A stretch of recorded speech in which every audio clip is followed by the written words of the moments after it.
हम नहीं रोए, हम मीडिया में नहीं है, हम रोड पे आके नहीं बैठे तो क्या हमारे कष्ट नहीं है, हमारे दर्द नहीं है?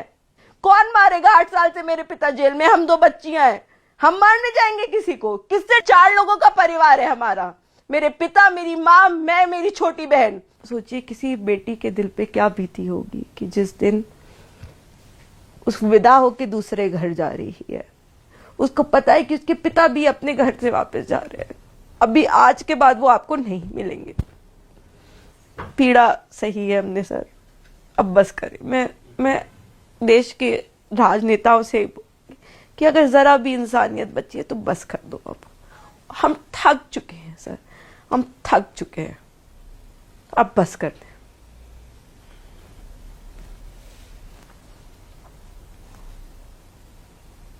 कुलदीप सिंह सेंगर की बड़ी बेटी ऐश्वर्या सेंगर हमारे साथ हैं। ऐश्वर्या, इस पूरे मामले पर क्या कहना है आपका?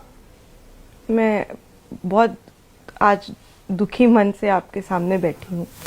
मुझे हमेशा लगता था कि हमारे सबूत कोर्ट में इतने स्ट्रांग है कि वो अपने लिए खुद बोलेंगे, सच को हमें मीडिया में प्रदर्शन करने की और ये सब जो चीज़ें हो रही हैं वो करने की ज़रूरत नहीं है। लेकिन आज शायद लोगों को हमारे थ्रू सच पहुंचना बहुत ज़रूरी है, क्योंकि एक ही पक्ष शोर मचाता रहा है आज तक। उन्होंने मेरे पिता के बारे में गलत धारणाएं लोगों के मन में बनवाई हैं, अफवाहें उड़ा के।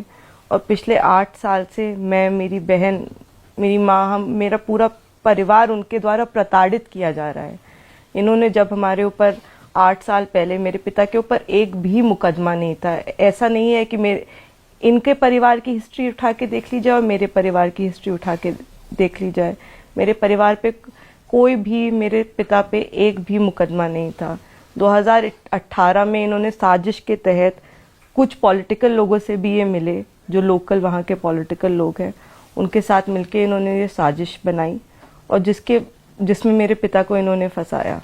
उस वक्त भी इतना मीडिया प्रेशर बना, इतने जो हमारा ट्रायल हुआ है ये किसी से छुपा नहीं है कि वो भी मीडिया ट्रायल हुआ है। मीडिया के प्रेशर में मेरे पिता को सजा कराई गई। मैं पिछले 8 साल से हाई कोर्ट जा रही हूँ अपनी फाइल लेके, अपने सारे तथ्य लेके। हम लोग तथ्यों में हम कहीं से कमज़ोर नहीं हैं।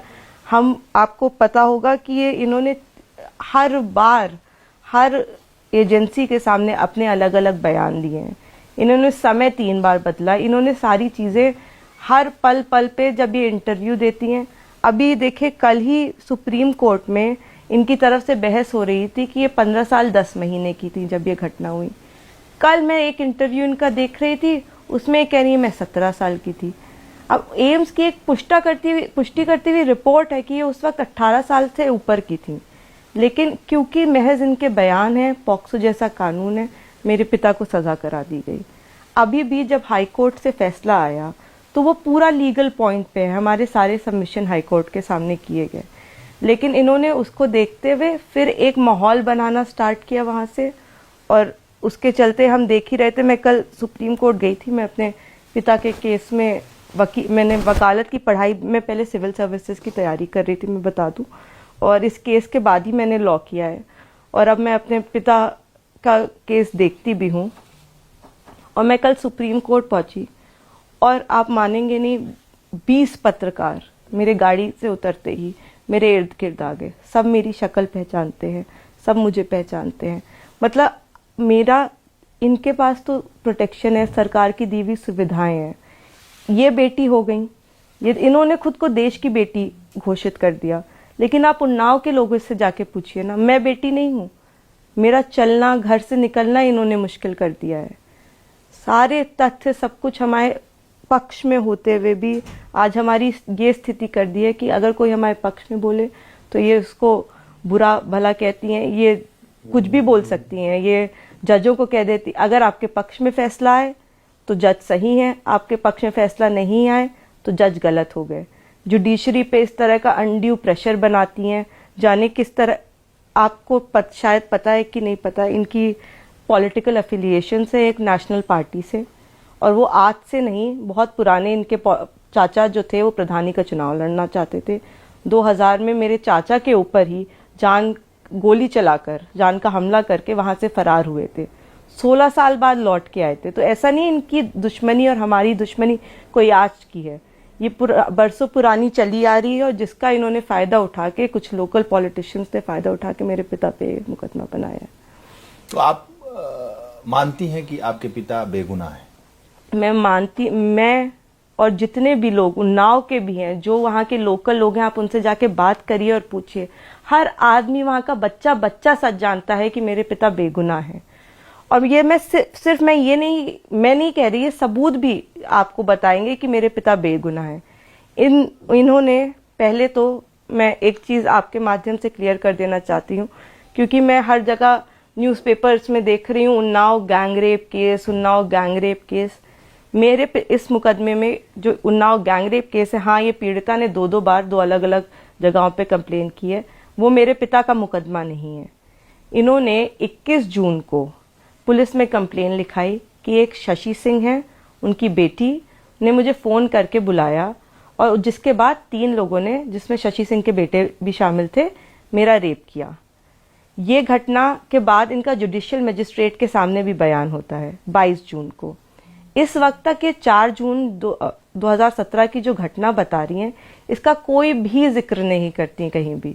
मतलब मेरे पिता का उसमें कहीं भी नाम भी नहीं लेती, क्योंकि ऐसी घटना है ही नहीं। उसके बाद पंचायत बुलाई जाती है गांव में, जहां पे इनके चाचा प्रेशर बनाते हैं गांव में कि जो शशि सिंह है, उनका जो बेटा है जिसको इस मुकदमे में फंसाया गया है, उनके और इनके बीच में शादी करा दी जाए, क्योंकि वो हम उम्र हैं और दोनों सेम कास्ट से आते हैं नेचुरली, और जिससे ये बात करती थी वो दूसरी जाति के थे। तो शशि सिंह उस वक्त मना कर देती हैं, कहती हैं कि अगर इसकी बातचीत किसी दूसरे लड़के से होती थी तो मैं अपने लड़के से शादी नहीं कराऊंगी। तो ये उनके पूरे परिवार पे मुकदमा लिखा देती हैं।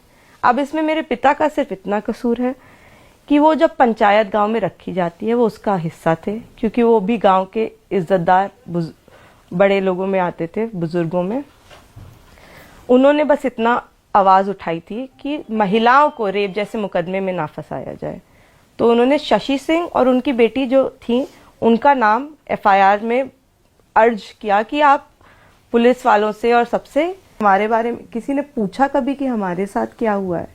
आपको तो सरकारी सुविधाएं मिली, सीआरपीएफ की प्रोटेक्शन मिली, आपको कोई कुछ बोल नहीं सकता, आपकी फोटो कोई कहीं डाल नहीं सकता, आपके साथ कुछ बुरा नहीं हो सकता। लेकिन इल्जाम लगा के आपने मेरी और मेरी बहन की जिंदगी का क्या कर दिया, ये सोचा आपने? ट्विटर पे किस किस तरह की बातें लिखते हैं आप ही जैसे लोग आप ही लोगों के बीच में से लोग लिखते हैं, रेप थ्रेट्स, तुम्हें मर जाना चाहिए, तुम ये हो, बहुत ही गंदी गलीज चीजें रोज मेरे डीएम में आती हैं, रोज मुझे पढ़नी लिखी जाती हैं, बिल्कुल लिखी जाती हैं। और इतनी घटिया बातें जो शायद मैंने सोचा भी नहीं था। मेरा दिल दहल जाता है वो बातें पढ़ के, जिस तरह की बातें लिखी जाती हैं। मतलब क्या मैं बेटी नहीं हूं? किसी बेटी को रेप थ्रेट्स मिल रही हैं कि क्योंकि एक परसेप्शन बनाया गया कि आपके पिता ने ये किया है। बेगुनाह है मेरे पिता, मेरे पास सारे सबूत हैं, वो बेगुनाह थे और मैं उन्हें न्यायपालिका से छुड़ा के लाऊंगी, क्योंकि हमारे पास सारे सबूत हैं। आप फैलाते रहे आपको जितना झूठ फैलाना है, आप जिस तरह का दबाव बनाना चाह रहे हैं, वो भी एक टाइम के बाद लोगों को समझ में आएगा कि आप क्या करने की कोशिश कर रही हैं। तो आपको थ्रेट मिलता है? आपको धमकियां मिलती हैं? मुझको सिर्फ ऑनलाइन थ्रेट नहीं मिलता है सर। मैं कॉलेज जाती थी, मैं आपको बताती हूँ, ये मुकदमा हुआ और मेरे हॉस्टल और मेरे कॉलेज के बीच में 10 मिनट की दूरी थी। मैं रोज जब हॉस्टल से निकलती थी ना, तो डर के निकलती थी कि आज कोई मुझे चलते हुए क्या कह देगा, क्योंकि ऐसा नहीं था कि हमारी फोटोएं वायरल करने में किसी को रोकती। सबको पता था कि हम कौन है, सबको हमारी शक्लें पता थी। मैं कॉलेज में जब लॉ फाक में एडमिशन लेने गई तो मेरे पिता का नाम देख के मुझे घूरा गया 5 मिनट कि अच्छा आप उनकी बेटी हैं। तो हमने, आपको लगता है कि एक तरफ ही स्टिग्मा जुड़ा हुआ है, दूसरी फैमिली की तरफ कितना क्या क्या झेलना पड़ता है। और अगर कहीं जरा सा भी सच होता तो ठीक है, वो हमारे कर्म थे, हम झेल रहे थे। लेकिन एक रत्ती सच जिस एक्यूजेशन में नहीं है, उसकी वजह से मेरे परिवार को कितना कष्ट सहना पड़ा।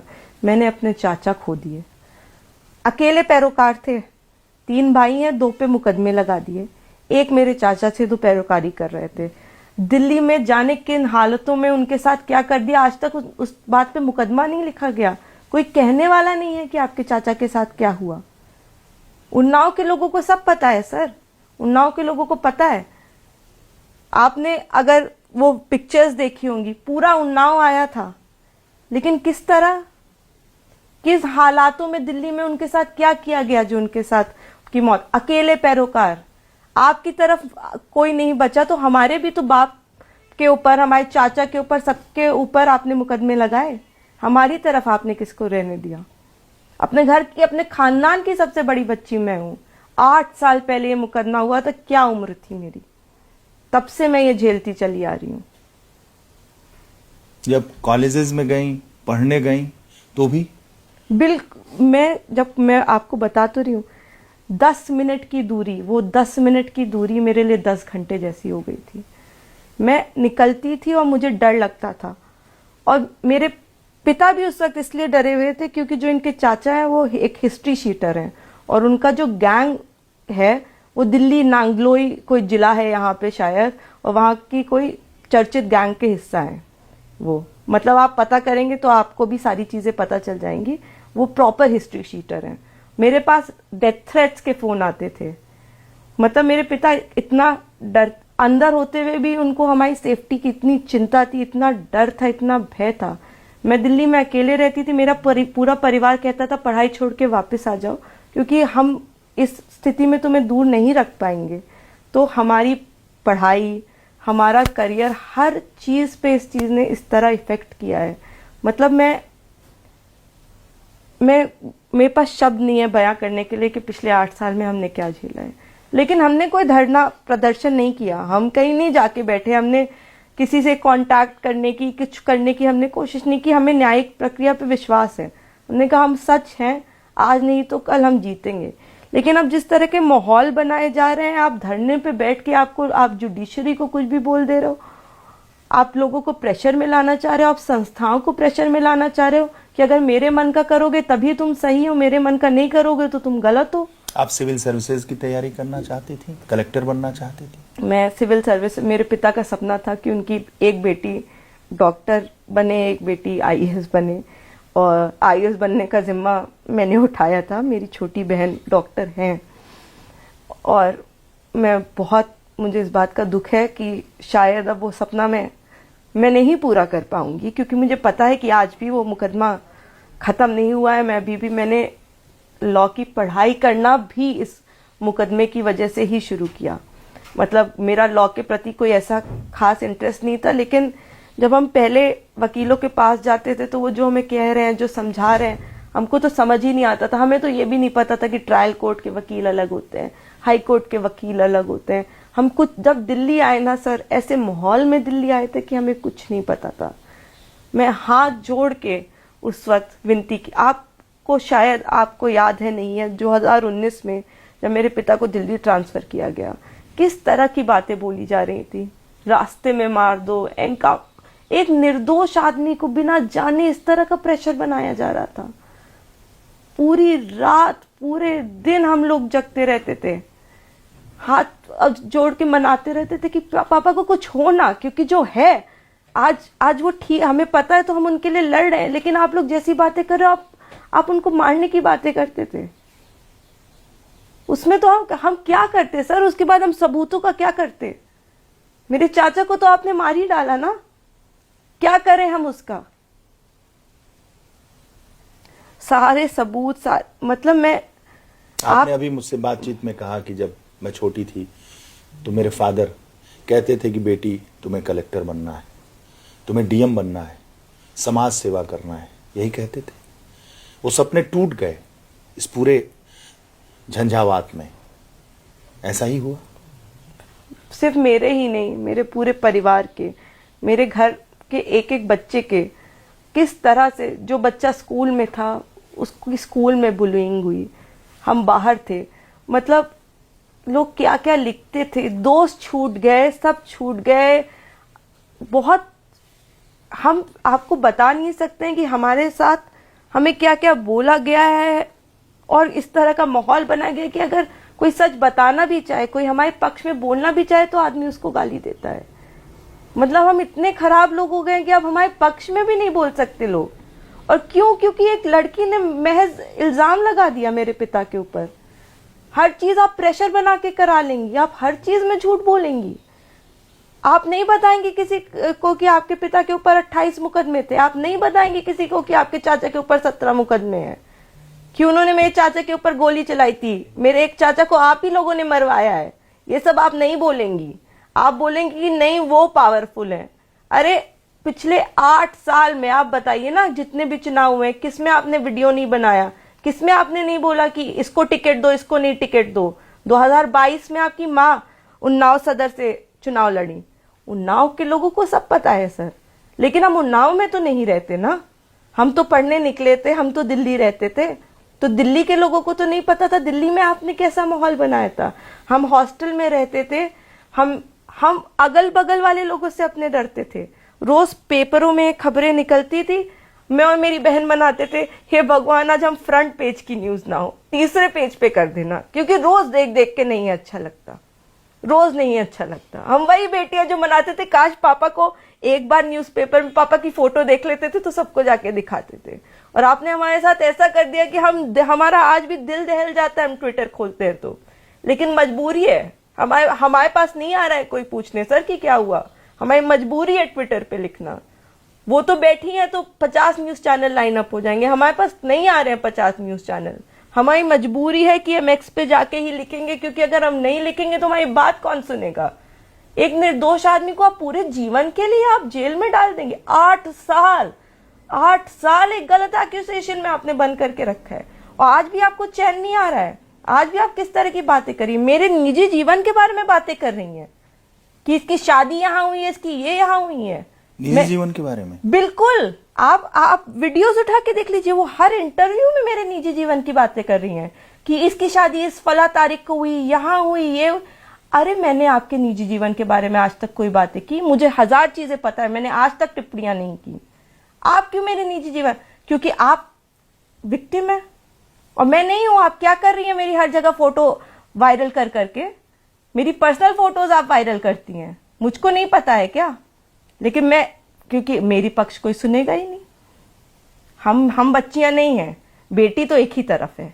क्यों? क्योंकि किसी एनजीओ वाली ने कह दिया कि वो बेटी है। आप भी तो बेटी हो। वही तो मैं बोलना चाह रही हूँ सर आपसे कि मैं बेटी नहीं हूँ। पिछले 8 साल में क्या किस उनको तो सारी, मैं कह तो रही हूँ, सारी सरकारी सुविधाएं दी गई हैं। वो एक फोन मिलाए, मैं आज चाहूँ राहुल गांधी जी को फोन मिला के मिल सकती हूँ? बोलिए राहुल गांधी जी से मुझसे मिले, बोलिए। मैं ताकतवर हूं ना? अगर वो बोलती है कि मैं ताकतवर हूं, क्या मैं एक फोन में राहुल गांधी जी से मिल सकती हूँ, प्रियंका गांधी जी से मिल सकती हूँ? क्या मुझे चुनाव लड़ाने वो ले जाएंगी उन्नाव? नहीं ले जाएंगी। कौन है पावरफुल? आपने हमारा सामाजिक बहिष्कार कराने की कोशिश की है, और जो चंद लोग, जो उन्नाव के, जो हमारे जिले के लोग ये सब सच जानते हैं, आप कोशिश आज भी लगी हुई हैं कि वो भी हमारा बहिष्कार करें। लेकिन आप कह रही हैं कि राहुल गांधी राजनीति कर रहे हैं? बिल्कुल राजनीति कर रहे हैं सर। किसको नहीं पता है? किसको नहीं पता? राहुल गांधी जी पढ़े लिखे हैं। मैं उनसे कहना चाहती हूँ, आप उठाइए ना, आप मंगाइए फाइल इस केस की, आप केस की फाइल मंगाइए, आप पढ़िए, आपको तो भी लगे। आप सिर्फ ये मत देखिए कि वो बीजेपी में थे, कि वो बीजेपी के नेता थे। वो तो कांग्रेस में भी रहे हैं। अरे मेरे पिता की शुरुआत कांग्रेस से हुई है, तो आप इसको राजनीति मत बनाइए। आप मंगाइए ना फाइल सर, आप तो बहुत पढ़े लिखे हैं, आप तो विदेशों से पढ़ के आए हैं। अब मंगाइए फाइल, आप देखिए। नेता विपक्ष हैं। नेता विपक्ष है। आप मेरा मुद्दा उठाइए ना, आप फाइल पढ़िए, आपको सबूत मिलेंगे। आप जाके आप सरकार से सवाल पूछिए कि इतने सबूत होते हुए ये इंसान 8 साल से जेल में क्या कर रहा है, ये सरकार क्या कर रही है? अरे आपको तो मेरे लिए बोलना चाहिए सर। आप कैसे एक फोन कॉल में दूसरे को बुला लेते हैं और आप बोलते हैं दूसरा तरफ पावरफुल है, बीजेपी एमएलए। अरे इतने पावरफुल होते 8 साल से एक झूठे मुकदमे में बंद है। सोचने की बात है ना सर। तो आपको लगता है कि कांग्रेस पार्टी, राहुल गांधी, प्रियंका गांधी, अलका लांबा, योगिता भयाना, ये सब राजनीति कर रहे हैं? बिल्कुल राजनीति कर रहे हैं सर। और मुझे नहीं पता इनको सच पता है कि नहीं, और अगर इनको सच नहीं पता है तो मैं इनसे आग्रह करना चाहती हूँ कि आप सच पता करिए। क्योंकि अलका लांबा जी, जब ये केस हुआ तो मैंने देखा कि वो गई और उन्होंने 100 जगह बोला कि लड़की दलित है, एक लड़की दलित लड़की के साथ ऐसे कर, तो वो इस तरह की मिस इन्फॉर्मेशन हर बात पे फैलाती हैं। तो मैं उनसे कहना चाहती हूँ कि दूसरी तरफ भी बेटियां हैं, दूसरी तरफ भी औरतें हैं। आपके मन में हो सकता है, आपको लगता हो कि आदमियों की कोई इज्जत ही नहीं होती है, क्योंकि आप मेरे पिता की इज्जत तो आप समझती ही नहीं है कि होनी चाहिए। लेकिन अगर सिर्फ आप औरतों की भी इज्जत करना चाहती है तो दूसरी तरफ भी है। आप अपना मुंह खोलने से पहले, इतने बड़े पद पे बैठी हैं, मुझसे उम्र में बड़ी हैं, शायद मेरे बराबर आपकी बच्चियां होंगी, एक बार सोचिए। जिस यूनिवर्सिटी से आप पढ़ी हैं, जिस यूनिवर्सिटी से आपने लॉ किया है, दिल्ली यूनिवर्सिटी से, वो दिल्ली यूनिवर्सिटी की अध्यक्ष भी रही हैं सर। तब इसीलिए मैं कहना, आप लोग इतने पढ़े लिखे लोग होने का क्लेम करते हैं कि आपको सब सच पता है, ठीक है, तो आप एक बार क्यों नहीं ये फाइल उठा के देख लेते? आप क्यों नहीं पूछते उस लड़की से कि भाई बताओ कि तुमने समय क्यों 3 बार बदला? अच्छा चलो तुम ट्रॉमे में, लेकिन आप दिन और रात का फर्क तो नहीं भूल सकते। दोपहर 2 बजे और शाम 8 बजे का फर्क, इतना फर्क। चलिए आपको साइंटिफिक चीजें, आप कैसे उस वक्त फोन पे बात कर, ये सब तो सवाल कर सकती है ना वो, उनसे कुछ बेसिक सवाल तो वो कर सकती हैं, क्यों नहीं करती हैं वो? नेता विपक्ष क्यों नहीं करते उनसे सवाल? आपके पिता कांग्रेस में भी रहे, समाजवादी पार्टी में भी रहे जी। अखिलेश जी से क्या कहना चाहेंगे? मैं अखिलेश जी से भी, मैं सारे ही ये जो लोग, अखिलेश जी भी देखिए उत्तर प्रदेश में पढ़े लिखे नेताओं में से माने जाते हैं, मैं उनसे भी कहूंगी कि आप, मुझे उम्मीद है कि शायद हो सकता है उन तक अब सच पहुंचा हो, लेकिन अगर आप तक नहीं पहुंचे तो मेरा आग्रह है कि आप सच पता करिए और आप हमारी तरफ से बोलिए। सर, हर चीज राजनीति नहीं होती है। कोई आदमी 8 साल से जेल में बंद है, 8 साल से, और आपने उसकी आइडेंटिटी क्या बना दी? बीजेपी विधायक। बीजेपी में है तो क्या जेल में रखेंगे आप उसे? सबूतों गवाहों किसी चीज का कोई मतलब ही नहीं है आपके मन में। मैं उनसे आग्रह करना चाहती हूँ कि आपको तो हमारी तरफ से खड़ा होना चाहिए, आपको तो पूछना चाहिए कि उन 2 बच्चियों का क्या हुआ? क्या कुलदीप जी की बच्चियां ठीक है? कि क्या आपको अपने कार्यकर्ताओं से बोलना चाहिए कि गाली मत लिखो? कैसी गंदी गंदी भद्दी गाली लिखते हो, हिम्मत कैसे हुई तुम्हारी किसी लड़की को इतनी भद्दी गालियां लिखने की? कितनी गंदी गंदी गालियां लिखते हैं उनके कार्यकर्ता हम लोग की पोस्ट में। आप जाके देखिए ना, आप उठाइए, आप बोलिए अखिलेश जी से कि देखेगी उनके कार्यकर्ता क्या कर रहे हैं, डांटे अपने कार्यकर्ताओं को कि हिम्मत कैसे हुई तुम्हारी उनकी बेटियों को ये बोलने की, हिम्मत कैसे हुई? मैं यही आग्रह करती हूँ अखिलेश जी से कि आपको तो मेरी तरफ से बोलना चाहिए। सर, आपको सच पता है, आप उत्तर प्रदेश के हैं, ऐसा नहीं है कि आपको नहीं पता है। आप बोलिए ना, हर चीज राजनीति नहीं होती, कुछ चीजें राजनीति से बढ़कर होती हैं। सर, किसी आदमी के जीवन का सवाल है, किन्हीं बच्चियों के जीवन का सवाल है, उनके फ्यूचर का सवाल है। वो इस कलम के साथ उनको पूरी जीवन जीना पड़ेगा सबूतों के होते हुए भी। आपको सच में पूछना चाहिए सर, आप उनसे जाके पूछिए। हम नहीं रोए, हम मीडिया में नहीं है, हम रोड पे आके नहीं बैठे तो क्या हमारे कष्ट नहीं है, हमारे दर्द नहीं है?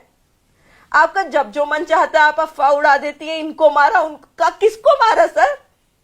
कौन मारेगा? 8 साल से मेरे पिता जेल में, हम 2 बच्चियां हैं, हम मारने जाएंगे किसी को? किससे डरे उनको? बताए ना किससे डरे? 4 लोगों का परिवार है हमारा, मेरे पिता, मेरी माँ, मैं, मेरी छोटी बहन। कौन मारने गया इनको? मैं गई? अरे ये कोर्ट में मेरे बगल में खड़ी होती थी, ये कभी कभी मुझे गालियां देते हुए निकलती थी, प्रोवोक करती थी कि मैं कुछ करूं, लेकिन मुझे पता था कि मैं नहीं बोल सकती, मुझे मेरे पिता को बाहर लाना है। मैंने तो आज तक नहीं बोला, मैंने इनके बारे में आज तक कुछ नहीं बोला, और ये मेरे बारे में किस किस तरह की चीजें बोलती हैं। इनका जब मन आता है ये जजों को गालियां देती हैं, इनका जब मन आता है ये मुझे गालियां देती है, मन आता है मेरे पिता को गालियां देती हैं। उनको वो 2-3 लोग वो मिलके पढ़ा के ये बोलना है, ये बोलना है, ये बोलना है, जाके बोल देते हैं, कहानियां बनाती रहती हैं।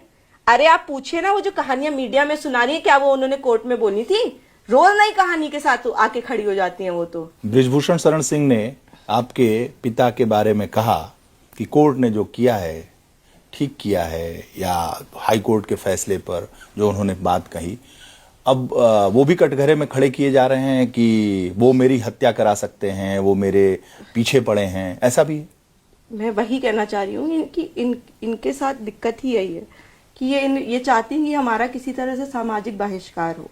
इनके मन में इनके और वो 2-3-4 लोग जो लोकल पॉलिटिकल ये सब हैं, जो उन्नाव के जो खराब लोगों में जाने जाते हैं, सब उन्नाव में सब उनका नाम जानते हैं। आपके काम किसी से छुप नहीं रहे हैं।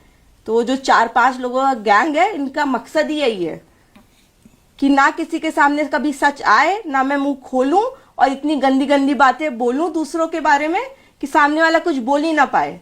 ऐसे तो मैं भी कुछ कह सकती हूँ। मैं इनके चाचा जेल से मुझे मारने की धमकियां भेजते हैं, मैं नहीं कह सकती। इनके सीआरपीएफ वाले मुझे गोली दिखाते हैं, मैं बोलूं? बोलने को सर आदमी कुछ भी बोल सकता है। जब ट्रायल कोर्ट ने किसी भी कारण चलते, मैं मीडिया ट्रायल मानती हूं उसको, हालांकि जब ट्रायल कोर्ट ने किसी भी मामले में चलते हमें सजा सुनाई, हमने उसको भी स्वीकार किया। हमने हाथ जोड़ा और कहा हम लड़ेंगे।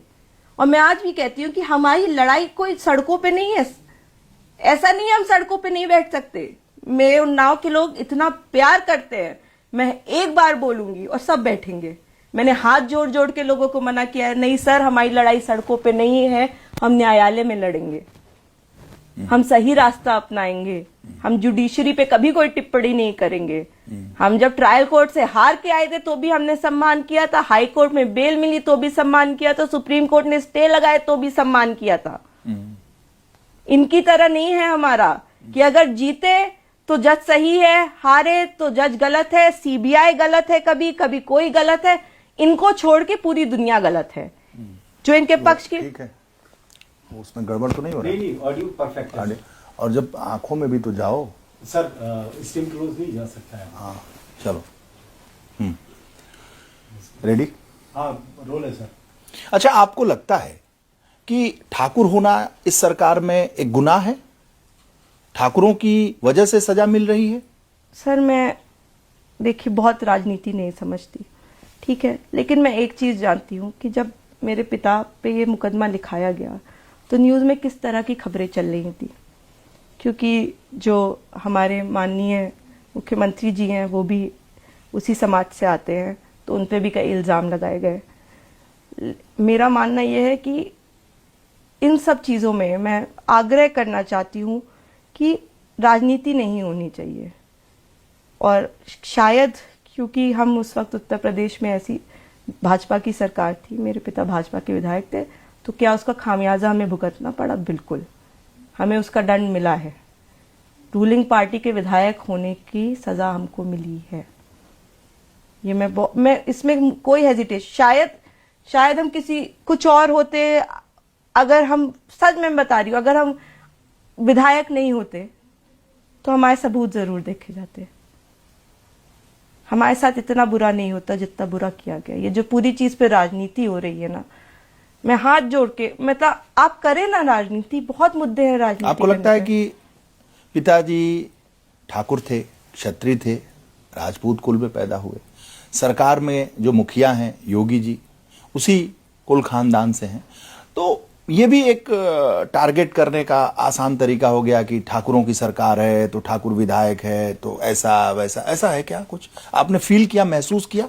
मैंने ये चीज बिल्कुल महसूस की है, मैं इसको डिनाई नहीं करूंगी कि, और हम तो बहुत सर क्या ही हैं, लेकिन बहुत लोग उन पे अटैक करना चाहते थे, मुखिया पे अटैक करना चाहते थे, जिन्होंने हमें माध्यम बना लिया, मैं तो ये कहूंगी। ओह, योगी आदित्यनाथ पर अटैक करना चाहते थे और माध्यम कुलदीप सिंह सेंगर बने। बिल्कुल, आप लोग बने, ये कहना चाहते हैं। मैं उस वक्त की बात करें तो बिल्कुल ये सच है कि अटैक वहां वो करना चाहते थे, हम उस चीज का माध्यम बने। और तो मैं यही लेकिन आग्रह करना चाहती हूँ कि जो हुआ, और हो सकता है कि आपको पता ना हो, लेकिन अब आप इस चीज पे राजनीति ना करें। सवाल एक खड़ा होता है कि बड़े घर में, विधायक के घर में या विधायक होना, समाज में बड़ा होना कोई गुनाह है? आपको लगता है कभी कि कभी ऐसा हुआ तो ये गुनाह हो गया, उसकी पीड़ा आपको झेलनी पड़ रही है कि क्यों कुल खानदान में बड़े हुए? ऐसा भी है क्या? एक परसेप्शन बनाया जा रहा है कि ये बड़े हैं, ये 4 बार के विधायक हैं, ये हैं, तो उसके बियॉन्ड कोई देख ही नहीं पा रहा है। मैं आपसे कहना चाहती हूँ कि आप किस चीज के लिए हमें अक्यूज कर रहे हैं? क्या आप बड़े होने के लिए हमें अक्यूज कर रहे हैं? वो हम हैं, हम 4 बार के विधायक हाँ हैं। थे मेरे पिता के पूरे जीवन की मेहनत है, उन्होंने और कुछ नहीं कमाया, उन्होंने लोग कमाए हैं। तो बिल्कुल हम हैं 4 बार के विधायक, हम थे 4 बार के विधायक। लेकिन ये हमारा दोष तो नहीं हो सकता। आप हमें किस दोष के लिए और क्या मीडियम यूज कर रहे हैं? आपको लगता है कि एक समाज में ट्रेंड है, साइकिल वाला मोटरसाइकिल से लड़ गया तो साइकिल वाले का नहीं, मोटरसाइकिल वाले का दोष। मोटरसाइकिल वाला कार से लड़ गया मारुति 800 से तो मारुति 800 का दोष। मारुति 800 वाला मर्सिडीज से लड़ गया तो मर्सिडीज वाले का दोष। एक बड़ा और छोटा, ये जो एक मानसिकता है, उसका भी खामियाजा आपको भुगतना पड़ रहा है या पड़ा है? बिल्कुल सर, ये जो परसेप्शन हमारे खिलाफ बनाया गया है उसका खामियाजा तो हमको भुगतना पड़ ही रहा है। और मैं लोगों से बस यही बोलना चाहूंगी कि जरूरी नहीं है कि अगर कोई विधायक रहा है या फिर कोई अच्छे घर से है या फिर कुछ इस तरह का उन्होंने सामाजिक कार्य किया हुआ है तो आप उनको गलत मान लें। क्योंकि आप देखिए ना कैसे जघन्य अपराध की बात हो रही है। We are talking about rape here. You are accusing my father of being a rapist, you are calling me a rapist daughter. It's not okay. हम कितने भी बड़े घर से आते हो, क्या वो कृत्य हुआ है? सवाल ये है, सवाल अंत में यही है कि आप जिस चीज के बारे में हमें अक्यूज कर रहे हैं, क्या वो घटना हुई है? क्या वो घटना सच है? हम 4 बार के विधायक हो, हम 25 बार के विधायक हो, भगवान ने चाहा तो सब आगे भी ठीक रहेगा, लेकिन क्या ये घटना हुई है? और मैं इस देश के राजनेताओं से सच में आग्रह करना चाहूंगी कि क्या राजनीति करने के लिए अब यही मुद्दा बच जाए? मतलब अगर न्यायालय के दरवाजे सबके लिए खुले हैं, आप जाइए ना, आप न्याय की बात करिए, आप वहां जाके अपनी बात बोलिए। अगर हम गलत हैं आप वहां बताइए। ये कौन सा तरीका है? जब आप माँ और आपकी छोटी बहन मिलते हैं, क्या बातें करती हैं? हम 8 साल से बिना पापा के हैं। हम हर दिन पापा को याद करते हैं। मैं हमेशा कहती हूँ कि शायद मेरी और मेरी बहन से बहुत बड़ा कष्ट मेरी माँ का है, क्योंकि एक जीवन साथी की क्या अहमियत होती है किसी स्त्री के जीवन में, ये सभी जानते हैं। और मेरे मम्मी और पापा का तो ऐसा रिश्ता था कि एक भी दिन एक दूसरे से बात किए बिना दोस्ती का रिश्ता था, एक सम्मान था एक दूसरे के प्रति। तो उनको, हम दोनों बहनें जब उनको देखते हैं तो हमें बहुत बहुत दुख होता है। हम सच बता रहे हैं, मतलब पापा के होते हुए हमने जो माँ को देखा था और अब पापा के ना होने पे जो हमारी माँ है उसमें बहुत फर्क है। वो अकेली है और हम चाह के भी, हम कितना भी उनके साथ बैठ लें, बातें कर लें, हम चाह के भी वो कमी नहीं पूरी कर सकते। और मैं वही कहना चाह रही हूँ कि वो किन चीजों से जूझती होंगी वो हम और आप नहीं बता पाएंगे सर। हम उनके साथ जब बैठते हैं तो हम अच्छी बातें करने की कोशिश करते हैं, हम आपस में एक दूसरे का मनोबल बढ़ाते हैं कि सब ठीक हो जाएगा, सब ठीक हो जाएगा, सब ठीक हो जाएगा, सब ठीक हो जाएगा बोलते बोलते 8 साल हमने निकाल दिए कि अब सब ठीक हो जाएगा। अब लोग राजनीति नहीं करेंगे, अब लोगों के दिल पिघलेंगे कि नहीं, अब इन बच्चियों को जी लेने देते हैं, इनके भी तो परिवार है, इनका तो पूरा जीवन नहीं। लेकिन कोई नहीं सोच रहा सर, किसी को नहीं पड़ी है वो। बहुत जब हाई कोर्ट से जमानत की बातें आई, सामने आई, उस वक्त एक फील हुआ होगा कि आपके फादर निकलेंगे? हम बड़े आशावादी लोग हैं, तो उसके पहले से भी हमने आशा बनाई हुई थी। और जब ये ऑर्डर आया तो आप मानेंगे नहीं कि हमारे परिवार में इतने सालों बाद शायद हम खुल के मुस्कुराए होंगे हम सारे। लेकिन शायद वो आधा दिन भी वो खुशी लास्ट नहीं की, क्योंकि ऑर्डर आए और अगले दिन से इस तरह का मीडिया ट्रायल स्टार्ट हो गया। और मैं और मेरी बहन यही बात कर रहे थे कि शायद लोगों को लगता है कि अब हमें खुश रहने का अधिकार हमारे पास नहीं बचा है, क्योंकि इस तरह की जिस तरह की बातें कही जा रही हैं, जिस तरह की राजनीति की जा रही है, वो उसका कोई स्तर नहीं बचा है अब सर। और जब सुप्रीम कोर्ट ने हाई कोर्ट के फैसले को निलंबित निलंबित नहीं किया है सर, मैं आपको थोड़ा करेक्ट करना चाहूंगी। सुप्रीम कोर्ट ने हाई कोर्ट के फैसले को स्टे किया जी। और मुझे अभी भी न्याय की पूरी उम्मीद है, और कहीं ना कहीं मुझे अंदेशा था। मैं अब तो मैंने वकालत पढ़ी हुई है, की हुई है, क्योंकि जिस तरह का मैं अंदेशा उम्मीद थी, लेकिन जब मैं वहां पे पहुंची और मैंने मीडिया और सीआरपीएफ और एनजीओ वाले और इन सबको देखा, मैं समझ गई। मैं पहले से समझ गई थी कि ठीक नहीं है, और शायद तभी मुझे बोलना पड़ा कि ये चीज ठीक नहीं है। हमारा फैसला स्टे किया जाता सर, उसका दुख नहीं है। अगर वो लीगल पॉइंट पे गलत था तो वो स्टे किया जाता, उसका दुख नहीं है मुझे सर। जो मुझे वहां घुसने से पहले फेस करना पड़ा, उसका दुख है।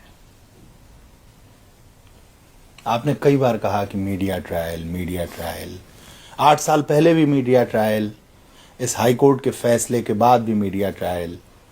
आप मीडिया ट्रायल कई बार कह चुकी हैं। आपको लगता है ये आपके पिता मीडिया ट्रायल के शिकार हो गए? बिल्कुल सर। मेरे मुकदमे में मैं कहती हूँ एक नजीर बननी चाहिए कि मीडिया ट्रायल क्या कर सकता है एक जीवन के साथ।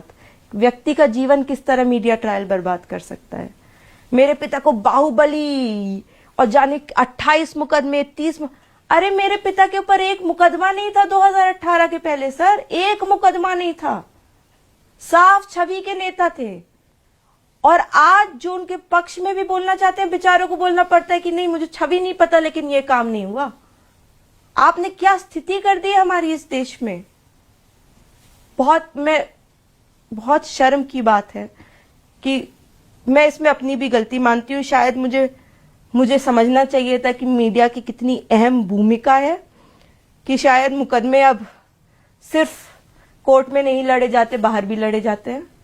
क्योंकि मैं अब सच में ये महसूस कर रही हूँ, 8 साल की लंबी लड़ाई के बाद मैं ये महसूस कर रही हूँ कि हमारे कितने भी सबूत हो, हम हार गए सर। 8 साल अगर हम झेल गए तो हम हार गए सर, सिर्फ मीडिया ट्रायल।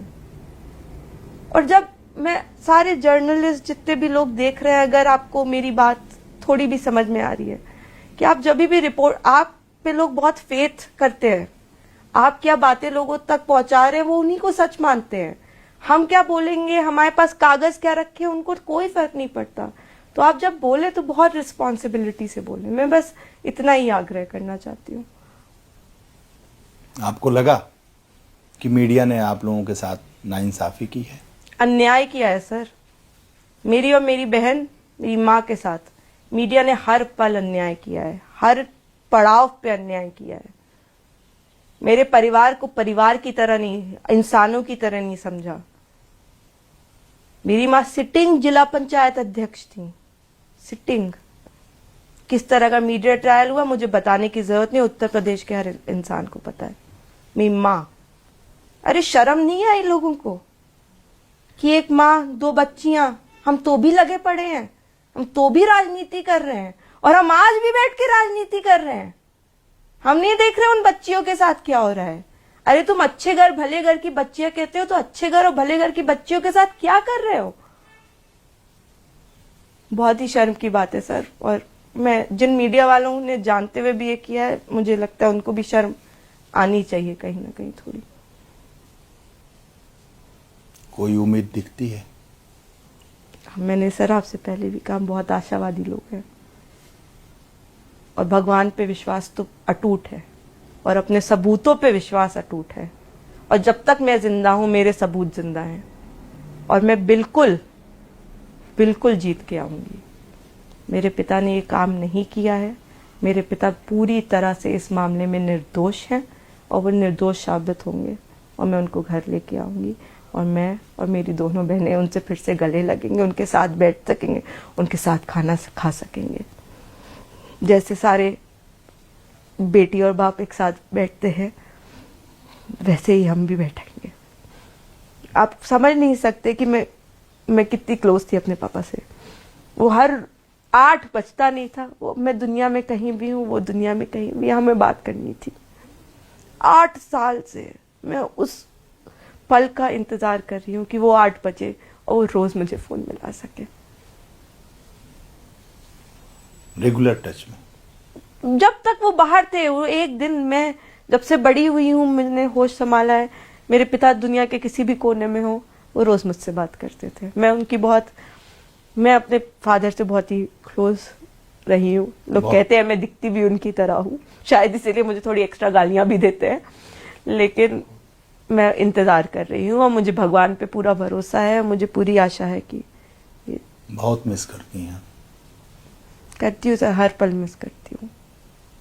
आप समझ नहीं सकते हैं, मतलब मैं शायद एक्सप्रेस करने में उतनी अच्छी नहीं हूँ, मैं बता नहीं सकती, लेकिन हर पल मिस करती हूँ। और मेरे पिता को कोई कुछ बुरा बोलता है ना सर, मैं अंदर से मैं टूट जाती हूँ कि आप जानते नहीं है वो किस तरह के इंसान है। 2 महिलाओं को बचाने के चक्कर में वो आज 8 साल से झेल रहे हैं, लेकिन उनसे अगर कभी भी कह दो कि पापा हम अब किसी की मदद नहीं करेंगे, तो भी वो मुझे यही समझाते कि नहीं बेटा, इंसान वही है जो दूसरों की मदद करे। तो मैं अपने पिता को, मेरे लिए तो दुनिया के बेस्ट पिता है, और वो आई होप हमारे पास जल्दी होंगे। आपकी जब शादी हुई तो आए? जी, मेरी शादी में बहुत साल बाद उन्हें हाई कोर्ट से हमने परमिशन ली कि वो मेरी शादी मेरे साथ रह पाए। आप सोचिए कि कितना इमोशनल होता है। बचपन से बच्चियां सोचती हैं कि जब उनकी शादी होगी ये करेंगे वो करेंगे। मेरे शादी में मुझे सिर्फ यही खुशी थी कि मेरे पिता आ रहे हैं और मुझे इतने समय बाद उनके साथ बिताने को मिलेगा। उसमें भी इन लोग को चैन नहीं पड़ा। ये हाई कोर्ट गए, इन्होंने 2 पार्ट में कराई थी। मेरे पिता की जमानत 2 हिस्सों में करा दी थी। बीच में वो बेचारे वापस फिर से गए, मतलब मेरी जो अन्य जो कार्यक्रम होते हैं वो नहीं अटेंड कर पाए। उन्होंने सिर्फ मेरी शादी अटेंड की। उस तरह सारे कार्यक्रम में नहीं रहे। सारे कार्यक्रम इन्होंने करने नहीं दिए। ये फिर पहुंच गए थे कोर्ट, कहते हमें खतरा है। किस बात का खतरा है? जब आए शादी में तो फिर हाँ, पूरा परिवार खुश था। आप हमारी फोटोएं देखिए, उस वक्त हम सबके चेहरों पे, मैं अपनी विदाई में शायद मेरी विदाई जिस दिन हुई उसी दिन मेरे पिता को वापस जाना था, वापस सरेंडर करना था। आप सोचिए किसी बेटी के दिल पे क्या बीती होगी कि जिस दिन उस विदा होके दूसरे घर जा रही है, उसको पता है कि उसके पिता भी अपने घर से वापस जा रहे हैं। अभी आज के बाद वो आपको नहीं मिलेंगे, नहीं देख सकते आप उन्हें, छोड़ने भी नहीं जा सकते क्योंकि आपकी शादी होगी, आप दूसरे घर में आ गए। मैंने क्या, मैं ये सब बोलना नहीं चाहती थी, लेकिन आपने ऐसे सवाल कर दिए।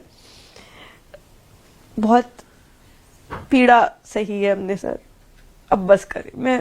मैं देश के राजनेताओं से कि अगर जरा भी इंसानियत बची है तो बस कर दो। अब हम थक चुके हैं सर, हम थक चुके हैं, अब बस कर दें।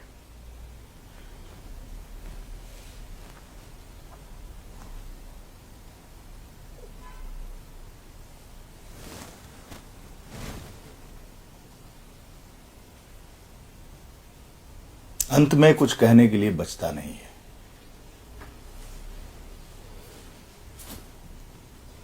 मैं क्या बोलूं आप लोगों से, जो मेरे दिल में था मैंने बता दिया है, बाकी आप लोगों की बहुत मर्जी बहुत है। धन्यवाद आपका। बहुत